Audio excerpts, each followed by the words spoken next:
नमस्कार दोस्तों, मैं धर्मेंद्र वर्मा ऑनलाइन स्टडी विडी के में आपका बहुत बहुत स्वागत करता हूं। आज हम बात करने वाले हैं बाल्यावस्था से संबंधित 50 अति महत्वपूर्ण प्रश्नों के बारे में। यदि आप हमारे रेगुलर वीडियो देख रहे होंगे तो कुछ समय पहले ही हमने एक वीडियो अपलोड किया था जिसमें आपको शैशवावस्था से संबंधित 50 प्रश्न मिले थे। काफ़ी अच्छा रिस्पॉन्स मिला, काफ़ी अच्छा उस वीडियो को अपने शेयर किया, लाइक किया। तो इस वीडियो को भी ऐसा ही आपको करना है, ज़्यादा ज़्यादा इस वीडियो को शेयर करना है और लाइक करना है, क्योंकि जो बाल्यावस्था होती है इससे ज़्यादातर प्रश्न पूछे जाते हैं, चाहे वो सीटेट एग्जाम हो, यूपी टेट हो, एमपी टेट हो, रीट हो या फिर अन्य टेट एग्जाम हो। शैशवावस्था, बाल्यावस्था और किशोरावस्था से संबंधित प्रश्न पूछे ही जाते हैं। तो बचा आपका किशोरावस्था, उससे भी संबंधित जितने भी इंपॉर्टेंट प्रश्न हैं वो आपको अगली वीडियो में देखने को मिलेंगे। तो इस वीडियो को आपको ज़्यादा ज़्यादा शेयर करना है, लाइक करना है और चैनल को सब्सक्राइब कर लेना है। काफ़ी इंपॉर्टेंट प्रश्न लिए हैं तो आपको स्किप बिल्कुल भी नहीं करना है, वीडियो को अंत तक देखना है और अंत में हमें जरूर बताना है कि आज का जो वीडियो है वो आपको कैसा लगा। यदि आपको इसकी पीडीएफ चाहिए तो आप हमारे ऐप्स टेट सक्सेस को डाउनलोड कर सकते हैं, जिसकी लिंक आपको डिस्क्रिप्शन में मिल जाएगी। 4 से 5 दिन में आपको ये पीडीएफ वहां पर उपलब्ध हो जाएगी। तो शुरुआत करते हैं। आज का पहला प्रश्न हमारा बाल्यावस्था होती है। सबसे पहले हम बाल्यावस्था की अवधि जान लेते हैं कि बाल्यावस्था की अवधि कितनी होती है, कितने से कितने वर्ष तक की होती है। जन्म से 5 वर्ष तक की होती है, 6 से 12 वर्ष तक की होती है, 12 से 18 वर्ष तक की होती है या फिर इनमें से कोई नहीं। ज़्यादातर बच्चों को इसका आंसर पता होगा कि जो बाल्यावस्था की अवधि होती है वो 6 से 12 वर्ष तक की होती है। कहीं कहीं 7 से 12 भी लिखा हुआ है, तो ये भी सही है और आपका ये भी सही है। यदि एग्जाम में पूछे तो दोनों जो विकल्प हैं एक साथ नहीं आएंगे, चाहे वो 6 से 12 दे दे या फिर 7 से 12 दे दे, आपका राइट आंसर दोनों ही कंडीशन में सही होगा। तो राइट आंसर आपका यहाँ पर क्या होगा, जो बाल्यावस्था की अवधि होती है वो 6 से 12 होती है। इसके बारे में आपको बता चुका हूँ। जन्म से 5 वर्ष तक की जो अवधि होती है ये शैशवावस्था होती है और 12 से 18 वर्ष तक की जो अवधि होती है ये किशोरावस्था की अवधि होती है। इसके बारे में आपको मैं शैशवावस्था के ही लेक्चर में बता चुका हूं। दूसरा प्रश्न है हमारा, बालक साधारण वस्तुओं में अंतर बता देता है। कितने वर्ष में जो बालक है वो साधारण वस्तुओं में अंतर बता देता है? 3 वर्ष में, 7 वर्ष में, 11 वर्ष में या फिर 15 वर्ष में? तो आपका राइट आंसर क्या होगा, 7 वर्ष में। याद रखिएगा, यदि एग्जाम में ऐसा भी पूछा जाए आपसे कि बालक साधारण वस्तुओं में अंतर कौन सी अवस्था में बता देता है, शैशवावस्था, बाल्यावस्था, किशोरावस्था या फिर प्रौढ़ावस्था, तो 7 वर्ष की जो उम्र होती है वो कौन सी होती है, तो बाल्यावस्था होती है। जैसा कि मैंने अभी आपको बताया था कि 6 से जो 12 वर्ष तक की अवधि होती है वो कौन सी होती हैं, बाल्यावस्था होती हैं। और 6 से 12 वर्ष में 7 वर्ष भी आ रहा है तो कौन सी अवधि में होगा, बाल्यावस्था में होगा। यदि अवस्था पूछे तो बाल्यावस्था होगा और वर्ष पूछे तो 7 वर्ष होगा। तो यहाँ पर बी वाला विकल्प आपका सही होगा। चलिए तीसरा प्रश्न, सांवेगिक बुद्धि के संपत्ति को प्रस्तुत करने के का श्रेय दिया जाता है। किसको दिया जाता है? सांवेगिक बुद्धि के संपत्ति को प्रस्तुत करने का श्रेय जेने पियाजे को, सेलोरी तथा मेयर को, अब्राहम मैस्लो को या फिर रास को। तो यहाँ पर आपका तीसरे का जो आंसर होगा वो बी वाला होगा। काफ़ी इंपॉर्टेंट प्रश्न है, याद कर लीजिएगा। सांवेगिक बुद्धि के संपत्ति को प्रस्तुत करने का जो श्रेय दिया जाता है वो सेलोरी तथा मेयर को दिया जाता है। यहाँ पर बी वाला विकल्प आपका सही होगा। चौथा प्रश्न, निम्न में से कौन सी बाल्यावस्था की विशेषता नहीं? यहाँ पर देखिए, बाल्यावस्था की काफ़ी विशेषता होती हैं और काफ़ी इंपॉर्टेंट होती हैं, एग्जाम में पूछा ही जाता है। तो यहाँ पर कुछ विशेषता मैं आपको बताऊंगा जिसको आपको ध्यान में रखना है, जो इंपॉर्टेंट है उसी के बारे में मैं आपको जानकारी दूंगा। सबसे पहले हम 4 विकल्पों को पढ़ते हैं और आंसर का पता करते हैं। पहला विकल्प है संग्रह करने की प्रवृत्ति होती है, रचनात्मक प्रकृति का विकास होता है, संवेग पर नियंत्रण होता है या फिर सामाजिक स्वीकृति। यहाँ पर बाल्यावस्था की कौन सी विशेषता नहीं है पूछा गया है, तो आपका राइट आंसर क्या होगा चौथे में? तो चौथा में आपका राइट आंसर होगा सामाजिक स्वीकृति। ये बाल्यावस्था की विशेषता नहीं है, ये किशोरावस्था की विशेषता। ये किसकी विशेषता होगी? किशोरावस्था की विशेषता होगी, ना कि बाल्यावस्था की। बाकी जो तीनों विशेषता हैं ये बाल्यावस्था के अंतर्गत आती है। और भी जो इंपॉर्टेंट अवस्था है ध्यान से सुनिएगा, एक एक करके बताऊंगा। पहला जो सबसे इंपॉर्टेंट है, जीवन का अनोखा काल। जो बाल्यावस्था होती है इसको जीवन का अनोखा काल कहा जाता है। यदि पूछे कि ये किसके द्वारा कहा गया जीवन का अनोखा काल, तो ये कॉल एवं ब्रूस के द्वारा कहा गया। आगे हम इसके बारे में आपको जानकारी देंगे, बात करेंगे प्रश्न के माध्यम से। दूसरी विशेषता है कि इसे जीवन का निर्माणकारी काल कहा जाता है। जो बाल्यावस्था है इसे जीवन का निर्माणकारी काल भी कहा जाता है। किसके द्वारा कहा गया? तो ये सिगमंड फ्रायड के द्वारा कहा गया। प्रतिद्वंदात्मक सामाजिकरण का काल, ये भी बाल्यावस्था को कहा जाता है। ये किसके द्वारा कहा गया? तो ये किलपैट्रिक के द्वारा कहा गया। आगे बात करते हैं छद्म या फिर मिथ्या परिपक्वता। इंपॉर्टेंट हैं, आगे हम इनके बारे में बात करेंगे। प्रश्न आएगा, यदि आप यहाँ पर ध्यान में रखेंगे तो आगे आपको दिक्कत नहीं आएगी, आप आंसर आसानी से लगा सकते हैं। जितनी भी मैं परिभाषा बता रहा हूँ आगे उनके प्रश्न आने वाले हैं, यदि आपने यहाँ पर ध्यान से सुन लिया तो आगे आप आसानी से उनके आंसर लगा पाएंगे। तो छद्म मिथ्या परिपक्वता ये बाल्यावस्था को कहा जाता है। ये किसके द्वारा कहा गया? तो ये राष्ट्र के द्वारा कहा गया। वैचारिक अवस्था का काल, शिक्षा की दृष्टि से महत्वपूर्ण काल, यथार्थवादी दृष्टिकोण, नेता बनने की इच्छा, समलिंगी या फिर मित्रता या फिर समूह भावना, अर्थभेद, लिंग भेद व जाति भेद की भावना, खेल की आयु। यदि पूछे कि खेल की आयु कौन सी अवस्था होती है तो वो बाल्यावस्था होती है। यदि पूछे खिलौने की कौन सी आयु होती है तो वो शैशवावस्था होती है। इसके पहले वाले हमने जो शैशवावस्था के 50 प्रश्न लिए थे उसमें बताया है आपको। समूह दल टोली की आयु ये बाल्यावस्था होती है। प्रारंभिक विद्यालय की आयु ये भी हमारी बाल्यावस्था होती है। सारस अवस्था, चुस्ती की आयु, गंदी आयु, जो गंदी आयु है ये भी बाल्यावस्था के अंतर्गत आती है। भाषा विकास की जो तीव्र गति होती है वो भी इस अवस्था में होती है। मूल दुश्चिंता की अवस्था ये भी इसी में होता है। बिना काम के भ्रमण, यदि बच्चा बाहर निकल जाता है तो उसको पता नहीं होता है कभी कभी कि मुझे क्या करना है, खूब खेलता है, इधर उधर घूमता रहता है, यानी कि बिना काम से वो भ्रमण करता रहता है, ये भी बाल्यावस्था के अंतर्गत होता है। बहिर्मुखी स्वभाव, संग्रह करने की प्रवृत्ति, आपने देखा होगा जो बच्चा होगा वो खिलौने, जितने भी उसके पास खिलौने होंगे उन सबको संग्रह करने की प्रवृत्ति किसमें होती है? बाल्यावस्था में होती है। नैतिक गुणों का विकास होता है। कल्पना शक्ति एवं अमूर्त चिंतन के प्रारंभ का काल इसको माना जाता है। शारीरिक व मानसिक विकास में स्थिरता इसको माना जाता है। काफ़ी इंपॉर्टेंट है, ध्यान दीजिएगा। शारीरिक व मानसिक विकास में स्थिरता कौन सी अवस्था में होता है? बाल्यावस्था में। याद रखिएगा, ये पूछा जाएगा आगे, आपको ध्यान देना है कि शारीरिक व मानसिक विकास में स्थिरता वाली जो अवस्था है वो कौन सी है? तो वो है बाल्यावस्था। रचनात्मक कार्यों में आनंद अर्थात बालक में सृजनशीलता के गुण पाए जाते हैं। मूर्त और प्रत्यक्ष चिंतन की अवस्था होती है। साथ में यदि हम अंतिम विशेषता की बात करें कि बाल्यावस्था में बालक में सबसे कम कामुकता पाई जाती है एवं बालक बहिर्मुक्त रहता है। ये सभी किसकी विशेषता है? बाल्यावस्था की। मैंने आपको धीरे धीरे बताई हैं, चाहे तो आप इनको नोट कर सकते हैं, चाहे तो आप इस वीडियो को दोबारा देख सकते हैं। जब तक आपको याद नहीं हो आप इनको अच्छे से याद अपनी कॉपी में लिख कर, ज़्यादा वैसे तो अच्छा रहेगा कि आप अपनी कॉपी में नोट करके जब भी आपको समय मिले आप इनको अच्छे से देख लें। तो चलते हैं पांचवें प्रश्न की ओर। जितनी भी विशेषताएं सभी मैंने आपको बता दी है, आपको ध्यान रखना है सभी विशेषताओं को। पांचवा प्रश्न है आपका, बाल्यावस्था को काम की प्रसुप्तावस्था किसने कहा? देखिए, काम की प्रसुप्तावस्था किसके द्वारा कहा गया बाल्यावस्था को? इसके बारे में थोड़ी देर पहले ही मैंने आपको बताया था। किलपैट्रिक है, जोन्स है, रास है या फिर सिगमंड फ्रायड है। तो यहाँ पर पांचवे का आंसर आपका आएगा सिगमंड फ्रायड। बाल्यावस्था को काम की प्रसुप्तावस्था किसके द्वारा कहा गया? सिगमंड फ्रायड के द्वारा कहा गया। थोड़ी देर पहले ही मैंने इसका जिक्र आपसे किया था। चलिए, 7 से 12 वर्ष की अवस्था को कहा जाता है। यहाँ पर देखिए, जो 7 से 12 वर्ष तक की अवस्था है इसे क्या कहा जाता है? अतार्किक चिंतन की अवस्था, तार्किक चिंतन की अवस्था, परिश्रमहीनता की अवस्था या फिर जनेंद्रीय अवस्था। यदि आपने विशेषताओं को ध्यान से पढ़ा होगा, जो मैंने ध्यान से सुना होगा, जो मैंने आपको बताया, यदि उनको आपने ध्यान से सुना होगा तो आसानी से आप यहाँ पर आंसर लगा सकते हैं। जो परिश्रमहीनता की अवस्था है ये 7 से 12 वर्ष तक की होती हैं। अतार्किक चिंतन की हम बात करें तो ये शैशवावस्था के अंतर्गत आती है, शैशवावस्था की विशेषता होगी। तार्किक चिंतन की बात करें तो ये किशोरावस्था की होगी, और जनेंद्रीय अवस्था की बात करें तो ये भी किशोरावस्था की ही विशेषता होगी। और जो परिश्रमहीनता की अवस्था है ये बाल्यावस्था के अंतर्गत आती है। कह सकते हैं कि 7 से 12 वर्ष तक की जो अवस्था है वो परिश्रमहीनता की अवस्था होगी, यानी कि तीसरा वाला विकल्प आपका सही होगा। एक बार फिर बता देता हूं, अतार्किक चिंतन की अवस्था शैशवावस्था के अंतर्गत है। बाकी जो तार्किक चिंतन की अवस्था और जनेंद्रीय अवस्था ये दोनों ही किशोरावस्था के अंतर्गत है। बाकी जो तीसरा वाला विकल्प होगा ये आपका राइट आंसर होगा। परिश्रमहीनता की अवस्था ये 7 से 12 वर्ष तक की अवस्था को कहा जाता है। तो तीसरा वाला विकल्प आपका सही होगा। चलिए, मनोवैज्ञानिक द्वारा निम्नांकित में से किसे गंदी अवस्था कहा जाता है? थोड़ी देर पहले मैंने आपको बताया था गंदी अवस्था किस अवस्था को कहा जाता है? शैशवावस्था को, बाल्यावस्था को, किशोरावस्था को या फिर युवा अवस्था को। यदि आपने ध्यान से विशेषता सुनी होगी तो राइट आंसर आपके सामने है बाल्यावस्था। बाल्यावस्था को गंदी अवस्था कहा जाता है।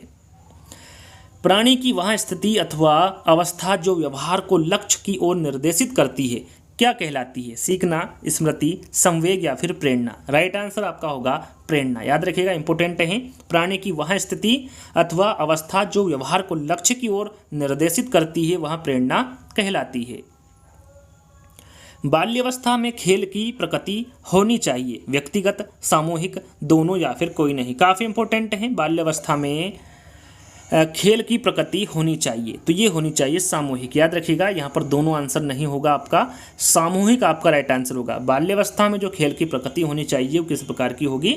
सामूहिक होगी। सामूहिक होगी, जो बच्चा होगा वो समूह में खेलना पसंद करेगा बाल्य अवस्था में। तो यहाँ पर बी वाला विकल्प आपका सही होगा। मनोसामाजिक सिद्धांत की परिश्रमहीनता अवस्था का काल है। देखिए यहाँ पर परिश्रमहीनता अवस्था के काल या फिर की अवस्था कौन सी है, थोड़ी देर पहले ही मैंने आपको बताया था। प्रश्न को थोड़ा सा चेंज कर दिया गया है, लेकिन आंसर आपका वही होगा। थोड़ी देर पहले ही मैंने आपको बताया था 0 से 2 वर्ष है, 3 से 4 वर्ष है, 5 से 6 वर्ष है या फिर 7 से 12 वर्ष है। आप कमेंट्स के माध्यम से मेरे द्वारा बताए गए आंसर से पहले आप कमेंट्स के माध्यम से आंसर बता सकते हैं कि इसका सही आंसर क्या होगा। तो यहाँ पर इसका सही आंसर होगा आपका 7 से 12 वर्ष। मैंने थोड़ी देर पहले ही बताया था परिश्रमहीनता अवस्था की जो अवधि होती है वो 7 से 12 वर्ष तक की होती है, यानी कि डी वाला विकल्प आपका सही होगा। बाल्यावस्था के संबंध में उचित कथन है। यहाँ पर देखिए सत्य कथन या फिर उचित कथन बताना है। बाल्यावस्था के संबंध में काम प्रवृत्ति मुख के क्षेत्र में होती हैं, ओडिपस व इलेक्ट्रा ग्रंथि का विकास होता है, काम प्रवृत्ति अदृश्य हो जाती है या फिर काम प्रवृत्ति का प्रयोग संतान उत्पत्ति हेतु किया जाता है। यदि आपने शेष अवस्था का जो वीडियो है, जो 50 प्रश्न है, उसको अच्छे से रीड कर लिया होगा, अच्छे से समझ लिया होगा, तो यहाँ पर आसानी से आंसर बता सकते हैं। एक प्रश्न वहाँ पर पूछा गया था कि शेष अवस्था में जो काम प्रवृत्ति होती है उसका स्तर कौन सा होता है, या फिर कह सकते हैं कि काम प्रवृत्ति का निम्न स्तर कौन सा होता है, तो वहां पर आंसर आपका था शेषावस्था। निम्न स्तर शेषावस्था है, उच्च स्तर कौन सा होगा? किशोरावस्था। ध्यान दीजिएगा, शेषावस्था जो है इसमें जो काम प्रवृत्ति है उसका जो स्तर होता है वो निम्न स्तर का होता है, और उच्च स्तर का किस में होता है? किशोरावस्था में होता है। लेकिन बाल्यावस्था में जो काम प्रवृत्ति है वो अदृश्य हो जाती है। याद रखिएगा, यदि प्रश्न में पूछे कि काम प्रवृत्ति आदर्श किस अवस्था में होती है तो वो है बाल्यावस्था।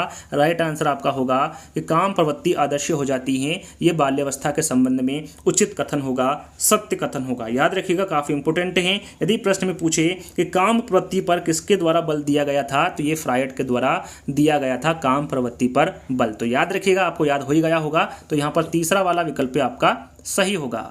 अगला प्रश्न, बाल्यावस्था को प्रतिद्वंदात्मक सामाजिकरण का काल किसके द्वारा कहा गया? यदि आपने विशेषता को ध्यान से सुना होगा तो यहाँ पर राइट आंसर आप लगा सकते हैं। बर्ट है, ब्लेयर है, किलपैट्रिक है या फिर सिप्सन है। तो यहाँ पर आपका 12वें का राइट आंसर होगा किलपैट्रिक। बाल्यावस्था को प्रतिद्वंदात्मक सामाजिकरण का काल किलपैट्रिक के द्वारा कहा गया। अगला प्रश्न, बाल्यावस्था में मौलिक दुश्चिंता के संप्रति का विकास होता है, यह किसके द्वारा कहा गया? हार्नी, एरिक्सन, सिगमंड फ्रायड या फिर एडलर। तो यहाँ पर आपका राइट आंसर होगा हार्नी। याद रखिएगा, इंपॉर्टेंट प्रश्न है। बाल्यावस्था में मौलिक दुश्चिंता के संप्रति का जो विकास होता है यह किसके द्वारा कहा गया? हार्नी के द्वारा कहा गया। अगला प्रश्न, नीचे कुछ विशेषताएं दी गई है, कौन सी विशेषता बाल्यावस्था से संबंधित नहीं है? प्रश्न को आपको ध्यान से पढ़ना है। कौन सी विशेषता बाल्यावस्था से संबंधित नहीं है? विकास में तीव्रता होती है, जीवन की वास्तविक के प्रति झुकाव होता है, संचय की प्रवृत्ति का विकास होता है या फिर अनुभवों की वृद्धि और संचय होता है। यहाँ पर कौन सी विशेषता बाल्यावस्था की नहीं है पूछा गया है। तो यहाँ पर देखिए, जो विकास में तीव्रता होती है ये बाल्यावस्था में नहीं होती। मैंने आपको बताया था एक विशेषता में, आपने ध्यान दिया होगा तो मैंने बताया था आपको कि इसमें शारीरिक व मानसिक विकास में स्थिरता होती है, ना कि तीव्रता पाई जाती है। तो विकास में तीव्रता इसमें नहीं होती है। तो कौन सी विशेषता इससे संबंधित नहीं है? तो वो है आपका पहला वाला विकल्प। जीवन की वास्तविक में के प्रति झुकाव होता है, संचय की प्रवृत्ति का विकास होता है और अनुभवों की वृद्धि और संचय होता है। तीनों जो विशेषता होगी आपकी किशोरावस्था की होगी, ना कि बाल्यावस्था की। तो आपका राइट आंसर यहाँ पर पहला वाला होगा। चलिए, निम्न में से कौन सी पूर्व बाल्यावस्था की विशेषता नहीं है? प्रश्न को आपको ध्यान से पढ़ना है। पूर्व बाल्यावस्था की कौन सी विशेषता नहीं है पूछा गया है। दल समूह में रहने की अवस्था, अनुकरण करने की अवस्था, प्रश्न करने की अवस्था या फिर खेलने की अवस्था। तो यहाँ पर देखिए, पूर्व बाल्यावस्था की कौन सी विशेषता नहीं है। सबसे पहले विशेषता की बात कर लेते हैं। तो ये अनुकरण करने की अवस्था, प्रश्न करने की अवस्था, खेलने की अवस्था। एक प्रश्न पूछा जाता है खेलने की अवस्था कौन सी है या फिर खिलौने की अवस्था कौन सी है, तो आपका राइट आंसर वहाँ पर क्या होगा? पूर्व बाल्यावस्था, क्योंकि ये पूर्व बाल्यावस्था की एक विशेषता है। कौन सी अवस्था नहीं है? तो ये दल समूह में रहने की जो अवस्था है ये पूर्व बाल्यावस्था की विशेषता नहीं है। तो यहाँ पर पहला वाला जो विकल्प होगा वो आपका सही होगा। अगला प्रश्न, निम्नलिखित में से कौन सी बाल्य अवस्था की विशेषता नहीं है। यहाँ पर देखिए बाल्य अवस्था की कौन सी विशेषता नहीं है पूछा गया है। वस्तुओं का संग्रह करना, नेता बनने की इच्छा, नेतृत्व का विकास या फिर खोखली मित्रता। थोड़ी देर पहले ही मैंने आपको बताया था इसके बारे में, तो बताना है आपको कि निम्नलिखित में से कौन सी बाल्य अवस्था की विशेषता नहीं है। जितनी भी विशेषता है बाल्य अवस्था की सभी के बारे में आपको बता चुका हूँ। यदि आपने ध्यान में रखा होगा तो वहाँ पर एक विशेषता नहीं आई होगी, नेतृत्व का विकास। जो नेतृत्व का विकास है यह किशोरावस्था के अंतर्गत आता है। किशोरावस्था की विशेषता है वस्तुओं का संग्रह करना, नेता बनने की इच्छा और खोखली मित्रता। ये तीनों ही बाल्यावस्था की विशेषता है, ना कि नेतृत्व का विकास। ये बाल्यावस्था की विशेषता नहीं है, ये किसकी विशेषता है? किशोरावस्था की विशेषता है। तो राइट आंसर आपका यहाँ पर तीसरा वाला होगा। किसने बाल्यावस्था को जीवन का अनोखा काल कहा है? मैंने आपको विशेषता में बताया था कि किसके द्वारा बाल्यावस्था को जीवन का अनोखा काल कहा गया है। रास के, कोहलर के, कोल एवं ब्रूस के या फिर गेसेल के। तो राइट आंसर आपका यहाँ पर होगा कोल एवं ब्रूस के द्वारा बाल्यावस्था को जीवन का अनोखा काल कहा गया है। बालकों की सोच अमूर्तता की अपेक्षा मूर्त अनुभव एवं प्रत्यय से होती है। यहाँ अवस्था कौन सी? यहाँ पर अवस्था के बारे में बताना है। कौन सी अवस्था है? 7 से 12, 12 वर्ष से वयस्क तक, 2 से 7 वर्ष तक या फिर जन्म से 2 वर्ष तक। तो राइट आंसर आपका क्या होगा? 7 से 12 वर्ष। यहाँ अवस्था कौन सी होगी? 7 से 12 वर्ष तक की अवस्था होगी। किस अवस्था को जीवन का अनोखा काल कहते हैं? यहाँ पर देखिए जीवन का अनोखा काल कौन सी अवस्था को कहते हैं। यदि आपने शेष अवस्था का वीडियो अच्छे से सुना होगा, अच्छे से पढ़ा होगा, तो वहाँ पर मैंने 2 प्रश्न आपको बताए थे, सीखने का अनोखा काल और जीवन का अनोखा काल। सीखने का अनोखा काल किस अवस्था को कहा जाता है? तो वो तो है शेष अवस्था। लेकिन जीवन का अनोखा काल किस अवस्था को कहा जाता है? तो वो है बाल्य अवस्था। याद रखिएगा, सीखने का अनोखा काल शेष अवस्था को कहा जाता है और जीवन का अनोखा काल बाल्य अवस्था को कहा जाता है। तो यहाँ पर आपका जो राइट आंसर होगा वो कौन सा होगा? बी वाला होगा। चलिए, बाल्यावस्था में सामाजिक विकास का कौन सा लक्षण नहीं है? सामाजिक विकास का कौन सा लक्षण नहीं है बाल्यावस्था में? बहिर्मुखता, मित्र चयन, यौन विभेद गुण या फिर विद्रोह भावना। बाल्यावस्था में सामाजिक विकास का कौन सा लक्षण नहीं है? तो यहाँ पर आपका राइट आंसर होगा विद्रोह की भावना। ये बाल्यावस्था में सामाजिक विकास का गुण नहीं होता है, विद्रोह की भावना। तो राइट आंसर आपका यहाँ पर 4th वाला होगा। बालक अपने को अति विशाल संसार में पाता है और उसके बारे में जल्दी से जल्दी जानकारी प्राप्त करना चाहता है। यहाँ कथन किसके द्वारा दिया गया? रास के, जोन्स के, स्टेंग के या फिर सिप्सन के। तो यहाँ पर जो दिया गया कथन है ये स्टेंग के द्वारा दिया गया कथन है। जो बच्चा होता है, जो भी वस्तु उसके सामने आती है, जिस वस्तु के संपर्क में वो आता है उसके बारे में वो जानना चाहता है, जल्दी से जल्दी वो जानना चाहता है, जानकारी प्राप्त करना चाहता है। इसलिए वो ज़्यादातर जो उसके पास होते, चाहे वो माता पिता हो या फिर उनके परिवार वाले हो, उनसे ज़्यादा से ज़्यादा वो प्रश्न करने लगता है, उसके बारे में जानकारी प्राप्त करने लगता है। लेकिन यहाँ पर ये नहीं पूछा गया है किसके द्वारा कहा गया है यहाँ कथन, तो ये स्टेंग के द्वारा कहा गया है। तो तीसरा वाला विकल्प आपका सही होगा। अगला प्रश्न, 10 या 12 वर्ष का बालक स्वाभाविक तौर पर बहिर्मुखी व्यक्तित्व वाला होता है। यहाँ कथन किसका है? 10 या 12 वर्ष का बालक स्वाभाविक तौर पर बहिर्मुखी व्यक्तित्व वाला होता है। यहाँ कथन किसका है? हर्लॉक का है, ब्लेयर का है, रास का है या फिर उपरोक्त में से कोई नहीं। तो यहाँ पर आपका राइट आंसर होगा रास का। काफ़ी इंपॉर्टेंट है, IMP है, ध्यान दीजिएगा। 10 या 12 वर्ष का बालक स्वाभाविक तौर पर बहिर्मुखी व्यक्तित्व वाला होता है। यह कथन रास के द्वारा दिया गया। संचय काल होता है। संचय काल की यहाँ पर अवधि पूछी गई है। जन्म से 3 वर्ष होती है, 3 से 6 वर्ष होती हैं, 6 से 9 वर्ष होती है या फिर 9 से 12 वर्ष होती है। सबसे पहले मैं आपको बता दूं कि बाल्यावस्था को 2 भागों में बांटा है। कितने भागों में बांटा गया है? 2 भागों में। पहला है संचय काल और दूसरा है परिपाक काल। कौन सा है दूसरा? परिपाक काल। ये 2 भागों में बांटा है।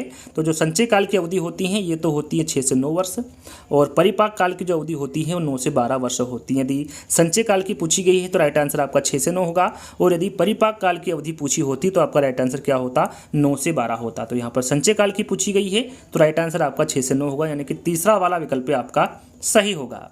चलिए, अगला प्रश्न, बाल्यावस्था में शिक्षा का क्या स्वरूप होना चाहिए। जैसा कि शिशुअवस्था के बारे में पूछा गया था, यहाँ पर बाल्यावस्था के बारे में पूछा गया है कि बाल्यावस्था में शिक्षा का क्या स्वरूप होना चाहिए। खेलकूद की छूट बिल्कुल नहीं दी जानी चाहिए। पिटाई करने वाले अध्यापक द्वारा शिक्षा दिलाई जानी चाहिए। गुरुकुल प्रणाली द्वारा शिक्षा दी जानी चाहिए। सामूहिक खेलों एवं रचनात्मक कार्य के माध्यम से शिक्षा देनी चाहिए। तो यहाँ पर देखिए, खेलकूद की छूट बिल्कुल नहीं दी जानी चाहिए, ऐसा तो होगा नहीं। पिटाई करने वाले अध्यापक द्वारा ये भी नहीं होगा। गुरुकुल प्रणाली द्वारा शिक्षा दी जानी चाहिए, तो गुरुकुल तो अभी चलता नहीं है। बाकी बचा क्या आपका फोर्थ वाला विकल्प है, सामूहिक खेलों एवं रचनात्मक कार्य के माध्यम से शिक्षा देना, ये बाल्यावस्था में शिक्षा का स्वरूप होना चाहिए। तो फोर्थ वाला विकल्प आपका सही होगा। बाल्यावस्था में बालक दृष्टिकोण अपनाना आरंभ करता है। कल्पनावादी दृष्टिकोण, यथार्थवादी दृष्टिकोण, सांस्कारिक के दृष्टिकोण या फिर बहिर्मुखी दृष्टिकोण। यदि आपने ध्यान दिया होगा तो विशेषता मैंने इस दृष्टिकोण के बारे में बताया था। वो दृष्टिकोण कौन सा बताया था, यथार्थवादी दृष्टिकोण। बाल्यावस्था में बालक यथार्थवादी दृष्टिकोण अपनाना आरंभ करता है। तो यहाँ पर बी वाला विकल्प आपका सही होगा। बालिकाओं की लंबाई किस अवस्था में बालकों से अधिक होती है, यानी कि जो बालिकाओं की लंबाई होती हैं वो कौन सी अवस्था है जिसमें बालकों से अधिक होती हैं। किशोरावस्था के अंत में, बाल्यावस्था में, शिशुअवस्था में या फिर किशोर अवस्था के प्रारंभ में। तो यहाँ पर आपका राइट आंसर होगा बाल्यावस्था में। कहाँ पर होगी, बाल्यावस्था में होगी। बालिकाओं की लंबाई बाल्यावस्था में बालकों से अधिक होती है। यहाँ पर बी वाला विकल्प आपका सही होगा। अगला प्रश्न, बाल्यावस्था से संबंधित संवेगात्मक विकास नहीं है। यहाँ पर देखिए, बाल्यावस्था से संबंधित संवेगात्मक विकास कौन सा नहीं है पूछा गया है। प्रेम, दया, सहानुभूति आदि संवेगों का विकास बाल्यावस्था में होता है क्या। ईर्षा, द्वेष आदि संवेगों का विकास, जिज्ञासा संवेग का विकास, संवेगों में तीव्रता व उग्रता नहीं रहती। तो यहाँ पर देखिए, बाल्यावस्था से संबंधित कौन सा संवेगात्मक विकास नहीं है, तो आपका राइट आंसर होगा प्रेम, दया, सहानुभूति आदि संवेगों का विकास। ये बाल्यावस्था से संबंधित संवेगात्मक विकास नहीं है। ये किससे संबंधित है, तो ये किशोरावस्था से संबंधित है, ना कि बाल्यावस्था से। तो राइट आंसर आपका यहाँ पर पहला वाला होगा। अगला प्रश्न, ऐसा शायद ही कोई खेल हो जिसे 10 वर्ष के बालक खेलते ना हो। यहाँ कथन किसका, यहाँ पर जो दिया गया कथन है काफ़ी इंपॉर्टेंट है। ऐसा शायद ही कोई खेल हो जिसे 10 वर्ष के बालक खेलते ना हो। यहाँ कथन किसका है, किलपेट्रिक का है, गेसेल का है, एडलर का है या फिर स्ट्रेंग का कथन है। तो यहाँ पर आपका राइट आंसर होगा स्ट्रेंग का। जो दिया गया कथन है ये किसका होगा, स्ट्रेंग का होगा। अगला प्रश्न, बालक का सामाजिकरण किस अवस्था में सबसे अधिक होता है। यहाँ पर देखिए, सामाजिकरण की बात हो रही है, शारीरिक और मानसिक के बारे में बात नहीं की जा रही है। बालक का सामाजिकरण किस अवस्था में सबसे अधिक होता है, शेष अवस्था, बाल्यावस्था, किशोरावस्था या फिर युवा अवस्था। तो राइट आंसर आपका होगा बाल्यावस्था। बालक का सामाजिकरण बाल्यावस्था में सबसे अधिक होता है। बाल्यावस्था में सामाजिक विकास से संबंधित नहीं। यहाँ पर देखिए, सामाजिक विकास से कौन सा जो विकल्प है या फिर कथन है संबंधित नहीं है। बाल्यावस्था में सामूहिक खेलों में रुचि लेना, टोली बनाना, क्षणिक मित्रता या फिर प्रशंसा पाने की इच्छा। तो यहाँ पर आपका राइट आंसर क्या होगा, क्षणिक मित्रता। जो क्षणिक मित्रता है ये शिशुअवस्था की विशेषता है, या फिर कह सकते हैं कि बाल्यावस्था में सामाजिक विकास से संबंधित नहीं है। यह किससे संबंधित है, शिशुअवस्था से संबंधित है। क्षणिक मित्रता शिशुअवस्था में पाई जाती है, ना कि बाल्यावस्था में। सामूहिक खेलों में रुचि लेना, टोली बनाना और प्रशंसा पाने की इच्छा, ये सभी बाल्यावस्था के अंतर्गत आता है। क्षणिक शिशुअवस्था के अंतर्गत आता है। और बाल्यावस्था की बात करें तो इसमें खोखली मित्रता होती है, ना कि क्षणिक मित्रता होती है। तो राइट आंसर आपका यहाँ पर तीसरा वाला होगा। चलिए, अगला प्रश्न है, किसने बाल्यावस्था को मिथ्या एवं छद्म परिपक्वता की अवस्था कहा है। इसके बारे में विशेषता में बता चुका हूँ। एडलर है, रास है, किलपेट्रिक है या फिर स्ट्रेंग है। तो यहाँ पर आपका राइट आंसर होगा रास। रास के द्वारा कहा गया है कि बाल्यावस्था को मिथ्या एवं छद्म परिपक्वता रास के द्वारा कहा गया है। यहाँ पर बी वाला विकल्प आपका सही होगा। विभिन्न वस्तुओं में समानता और अंतर बताने लगता है, छोटी छोटी घटनाओं का वर्णन करने लगता है। कौन से वर्ष में करने लगता है, 4 वर्ष में, 5 वर्ष में, 6 वर्ष में या फिर 7 वर्ष में। तो यहाँ पर आपका राइट आंसर होगा 7 वर्ष में। याद रखिएगा, विभिन्न वस्तुओं में समानता और अंतर बताने लगता है, छोटी छोटी घटनाओं का वर्णन करने लगता है। कौन सी अवस्था होगी, सॉरी कौन सा वर्ष होगा, 7 वर्ष होगा। अवस्था पूछे तो वो बाल्यावस्था होगी। चलिए, अगला प्रश्न है किस अवस्था में काम प्रवृत्ति निम्न स्तर पर होती है। यहाँ पर देखिए इसके बारे में थोड़ी देर पहले मैंने आपको बताया था। कमेंट्स के माध्यम से इसका आंसर दीजिए क्या होगा कि किस अवस्था में काम प्रवृत्ति निम्न स्तर पर होती है। शेष अवस्था है, बाल्यावस्था है, किशोरावस्था है या फिर युवा अवस्था है। तो यहाँ पर राइट आंसर आपका होगा शेष अवस्था। ये शेष अवस्था से प्रश्न आ गया है तो इसके बदले में मैं एक प्रश्न ज़्यादा आपको अंत में दे दूंगा। यहाँ पर देखिए पूछा गया है कि वो कौन सी अवस्था है जिसमें काम प्रवृत्ति निम्न स्तर पर होती है, तो वो है शेष अवस्था। यदि पूछा जाए कि कौन सी अवस्था है जिसमें काम प्रवृत्ति उच्च स्तर पर होती है, तो वो है किशोरावस्था। यदि आपसे पूछा जाए कि किस अवस्था में काम प्रवृत्ति अदृश्य होती है, क्या पूछा जाए कि वो कौन सी अवस्था है जिसमें काम प्रवृत्ति अदृश्य होती है, तो वो है बाल्यावस्था। लेकिन यहाँ पर पूछा क्या गया है, कौन सी अवस्था है जिसमें काम प्रवृत्ति निम्न स्तर पर होती है, तो वो है शेष अवस्था। ये शेष अवस्था से प्रश्न आ चुका है तो इसके बदले एक और प्रश्न दे दूंगा। जहाँ तक मुझे लगता है इसके बारे यहाँ प्रश्न आया है तो काफ़ी कुछ सीखने को मिला आपको। निम्न स्तर आए तो शेष अवस्था, उच्च स्तर आए तो किशोरावस्था और अदृश्य अवस्था आए तो वो है बाल्यावस्था। तो इसके बारे में आपको जानकारी होना चाहिए। तो यहाँ पर राइट आंसर आपका क्या होगा, पहला वाला। चलिए, वातावरण और संगठित सामाजिक साधनों के ऐसे विशिष्ट कारक हैं जिनका बालक की सामाजिक विकास की दशा पर निश्चित प्रभाव पड़ता है। यहाँ कथन किसका है, जो दिया गया कथन है ये किसके द्वारा दिया गया है, तो ये स्किनर व हैरीमैन के द्वारा दिया गया कथन है। तो यहाँ पर पहला वाला विकल्प आपका सही होगा। किस अवस्था में बालक माता पिता की छत्र छाया से निकलकर सामाजिक होना चाहता है। शेष अवस्था, बाल्यावस्था, किशोरावस्था या फिर प्रौढ़ावस्था। तो वहाँ अवस्था होगी बाल्यावस्था। बाल्यावस्था में बालक माता पिता की छत्र छाया से निकलकर सामाजिक होना चाहता है। खिलौनों की आयु कहा जाता है, थोड़ी देर पहले ही मैंने इसका जिक्र किया था। पूर्व बाल्यावस्था है, उत्तर बाल्यावस्था है, शेष अवस्था है या फिर इनमें से सभी हैं। तो खिलौने की आयु पूछा गया है तो आपका राइट आंसर क्या होगा, पूर्व बाल्यावस्था। इसे खिलौने की आयु कहा जाता है, किसको, पूर्व बाल्य अवस्था को। यहाँ पर पहला वाला विकल्प आपका सही होगा। इसकी जो उम्र होती है वो कितनी होती है, 3 से 6 वर्ष तक की होती हैं पूर्व बाल्यावस्था के। तो यहाँ पर पहला वाला जो विकल्प होगा वो आपका सही होगा। चलिए अगले प्रश्न की ओर बढ़ते हैं। अगला प्रश्न है हमारा बाल्यावस्था के विकासात्मक कार्य। यहाँ पर देखिए विकासात्मक कार्य कौन सा है बाल्यावस्था का, मूल प्रवृत्त्यात्मक व्यवहार है, शारीरिक व मानसिक विकास में स्थिरता है, नैतिक व सामाजिक भावना का अभाव है या फिर उपरोक्त सभी। जैसा कि आपने यदि विशेषता को ध्यान से पढ़ा होगा वहाँ पर मैंने आपको इंडिकेट भी किया था कि यदि आपसे पूछा जाए कि शारीरिक व मानसिक विकास में स्थिरता कौन सी अवस्था में होगी तो वो बाल्यावस्था है। और यही जो कार्य है ये विकासात्मक है बाल्यावस्था का। तो राइट आंसर आपका क्या होगा, बी वाला। बाल्यावस्था के विकासात्मक कार्य के अंतर्गत शारीरिक व मानसिक विकास में स्थिरता होगी। यहाँ पर बी वाला विकल्प आपका सही होगा। स्फूर्ति अवस्था कहा जाता है, जो स्फूर्ति अवस्था है वो कौन सी अवस्था को कहा जाता है, शेष अवस्था है, बाल्यावस्था है, किशोरावस्था है या फिर युवा अवस्था है। तो राइट आंसर आपका क्या होगा, बाल्यावस्था। स्फूर्ति अवस्था को बाल्यावस्था कहा जाता है। इस अवस्था में बालकों में नई खोज करने की और घूमने की प्रवृत्ति बहुत अधिक बढ़ जाती है। वो कौन सी अवस्था है, शेष अवस्था है, युवा अवस्था है, किशोरावस्था है या फिर बाल्यावस्था है। राइट आंसर आपका होगा यहाँ पर बाल्यावस्था। यदि पूर्व बाल्यावस्था और उत्तर बाल्यावस्था में से पूछे कि इन दोनों में से कौन सा सही आंसर होगा तो आपका उत्तर बाल्यावस्था होगा। यदि उत्तर बाल्यावस्था चारों विकल्पों में देखने को मिले तो आप टिक कर दीजिएगा, वो भी आपका सही होगा। यहाँ पर बाल्यावस्था दे रखा है तो बाल्यावस्था ही आपका राइट आंसर होगा। वो बाल्यावस्था है जिसमें बालकों में नई खोज करने की और घूमने की प्रवृत्ति बहुत अधिक बढ़ जाती है। तो फोर्थ वाला विकल्प आपका सही होगा।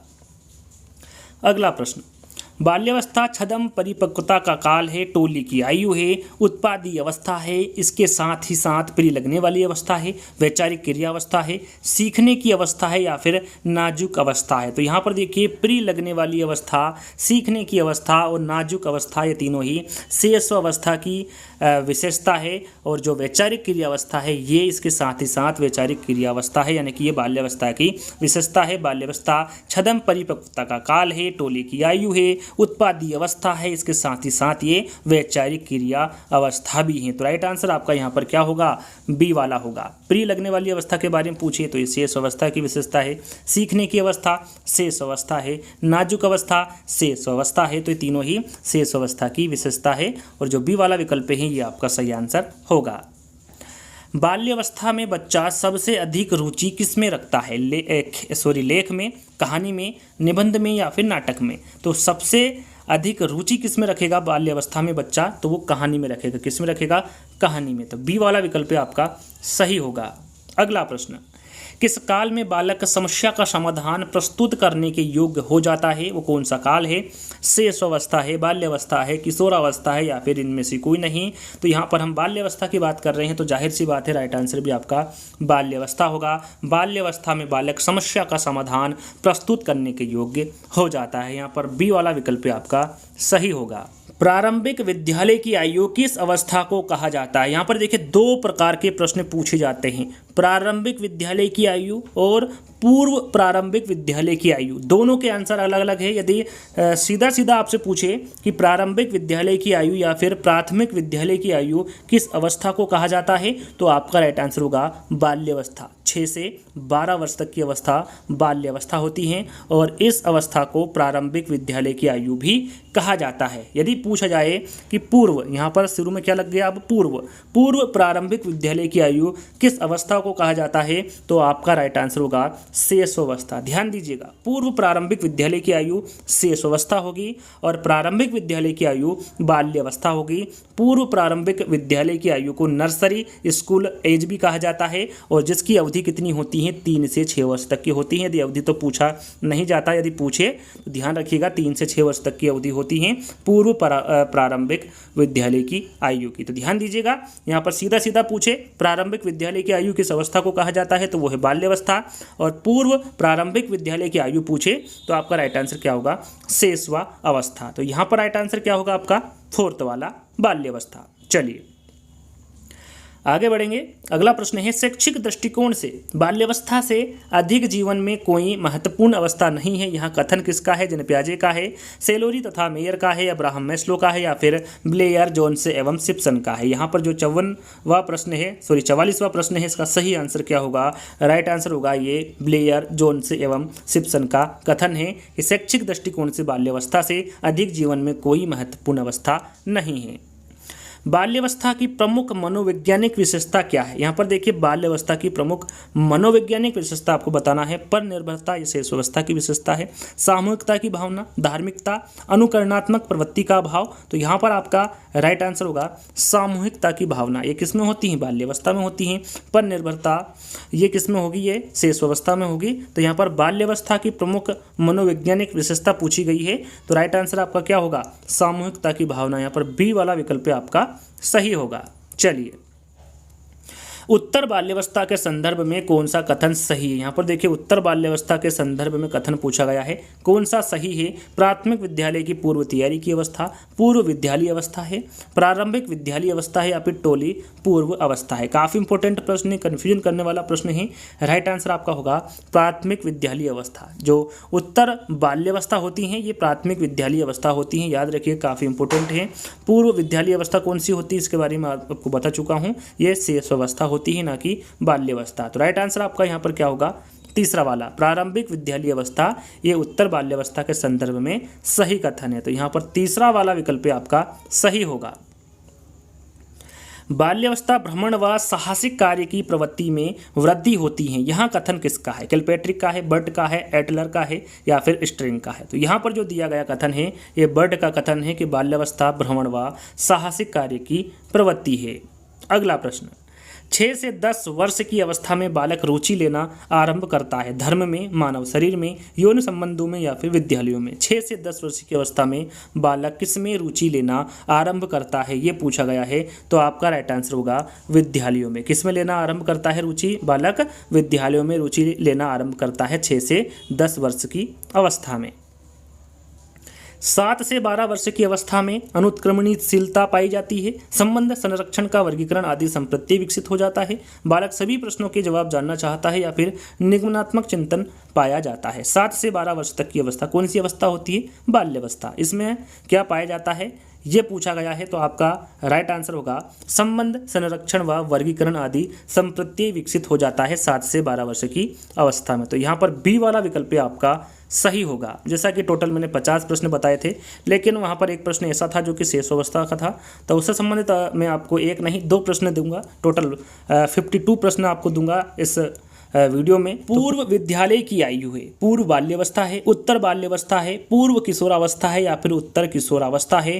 पूर्व विद्यालय की आयु पूछा गया है, तो मैंने पूर्व विद्यालय की आयु की अवधि कितनी बताई थी, 3 से 6 वर्ष बताई थी। और 3 से 6 वर्ष तक की जो आयु होती है वो चारों विकल्पों में किसकी होती है, पूर्व बाल्यावस्था की होती है। यदि यहाँ पर शेष अवस्था भी होता तो आपका राइट आंसर होता, लेकिन यहाँ पर शेष अवस्था नहीं दिया गया है, पूर्व बाल्यावस्था दिया गया है, तो पूर्व बाल्यावस्था यहाँ पर आपका राइट आंसर होगा। 46 में वहाँ पर उत्तर बाल्यावस्था के बारे में पूछा गया था, काफ़ी बच्चे यहाँ पर कन्फ्यूज होंगे, लेकिन वहाँ पर आप ध्यान दीजिएगा 46 जो क्वेश्चन है वहाँ पर उत्तर बाल्यावस्था से संबंधित प्रश्न पूछा गया था, और यहाँ पर पूर्व बाल्यावस्था आपका राइट आंसर में बता रहा हूँ। तो यहाँ पर पहला वाला जो विकल्प होगा वो सही होगा, पूर्व विद्यालय की आयु पूर्व बाल्यावस्था होगी। जैसा कि 2 प्रश्न और मैं एक्स्ट्रा दे रहा हूं, इस पर भी आपको ध्यान देना है। बाल्यावस्था को किस नाम से नहीं जाना जाता, काफ़ी इंपॉर्टेंट है। जैसा कि मैंने विशेषता आपको काफ़ी सारी यानी काफ़ी महत्वपूर्ण विशेषता बता चुका हूं, उसी में से ये प्रश्न लिया गया है। निर्माणकारी काल ये बाल्यावस्था की विशेषता है। प्रारंभिक विद्यालय की आयु ये भी बाल्यावस्था की ही विशेषता है या फिर बाल्यावस्था का ही एक नाम है। शैक्षिक दृष्टिकोण से महत्वपूर्ण काल ये भी बाल्यावस्था का ही एक विशेषता है, बाल्यावस्था का ही एक नाम है। जीवन का सबसे महत्वपूर्ण काल ये विशेषता बाल्यावस्था की नहीं है, या फिर बाल्यावस्था का नाम जीवन का सबसे महत्वपूर्ण काल नहीं है। ये किसकी विशेषता है, तो ये शैशवावस्था की विशेषता है। किसकी है, शैशवावस्था की विशेषता है, ना कि बाल्यावस्था की। तो राइट आंसर आपका यहाँ पर 4th वाला होगा।